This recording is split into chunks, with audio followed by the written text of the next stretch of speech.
Hey, good evening. It's Monday, December 16th, getting closer to Christmas. And welcome back to Everyday Talk 24/7 as we start a new week. The thumbnail might seem a little bit strange to you. A light shining in the darkness of Christmas. You know, we've been talking about the light of Christmas and the joy of Christmas and the hope that it brings. And all that's true. But for many, Christmas is dark. It's because we're looking for light in the wrong places. There's people today, sadly, at the Christian school in Madison, Wisconsin, where apparently one young person killed at least two people, and maybe others, wounded several. It's going to be a dark day, a dark Christmas for those folks. Maybe you have some darkness in your Christmas, in your background. Hard memories. Memories of those who are lost and won't be with you this year. Heartache. Instead of just overflowing with all kinds of joy and happiness, this Christmas season tends to crash down. Certainly, if you listen to the reports from psychologists and trends and that kind of thing, this is a busy time of year for the wrong reasons. Christmas, for too many, brings anxiety and worry and fears. And you see, we can only make joy from Christmas. We can only get the light of Christmas, the true light, if we understand the source of that light. In the book of Isaiah, the prophet is telling the people of Israel, the northern kingdom, who are about to be overrun by the Assyrians and carried off, and the land essentially decimated and will function no more. Isaiah is speaking to them, letting them know this great tragedy is happening. He's speaking some 800 years before Jesus comes.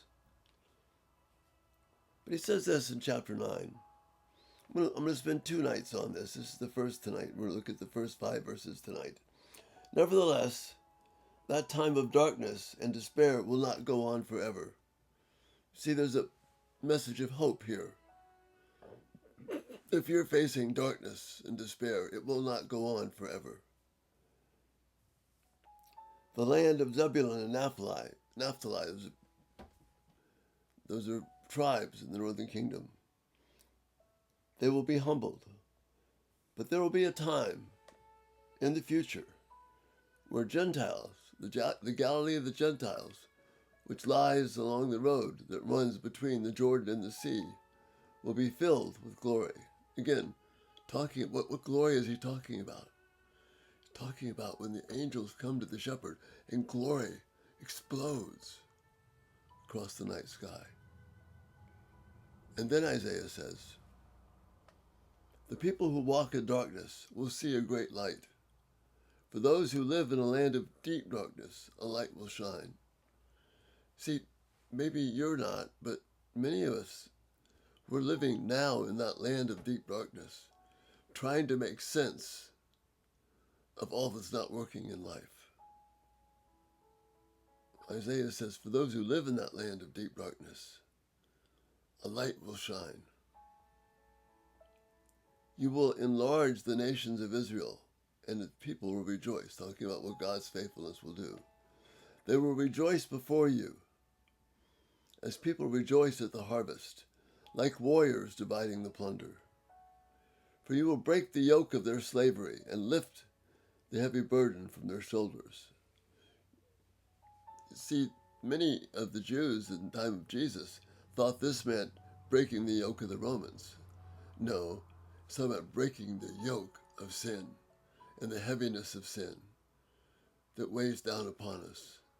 Jesus even references this in Matthew 11, where he takes, take my yoke upon you. For my burden is easy, my yoke is light, and you will find rest for your souls. Kind of echoing Isaiah's words here.